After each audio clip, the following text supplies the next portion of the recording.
ఈనాటి పదవ చదువుతున్నది మూర్తి కొడుకు సన్యాసిరావు. పదవ 10 2 20 బాగానే ఉన్నాయని తెలిసింది. 10 3 30 అదుపు తప్పి 10 4 40 ఢీకొనగా 10 5 50 అక్కడికక్కడే దుర్మరణం పాలైనట్లు తెలుస్తుంది.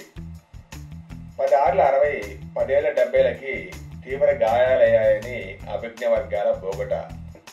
ఇప్పుడే అందిన వార్త 10 80 మతిస్థిమితం లేక తప్పిపోయి కనపట్టలేదని తెలిసింది.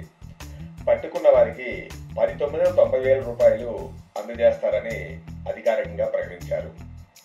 ఈనాటి ముఖ్యాంశాలు మరోసారి. 10 80 మతిస్థిమితం లేక తప్పిపోయి కనపట్టలేదని తెలిసింది.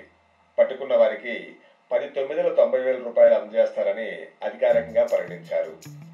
ఈనాటి ముఖ్యాంశాలు. 10 10 100 మరియు 11 ఎక్కం 11 కలిసి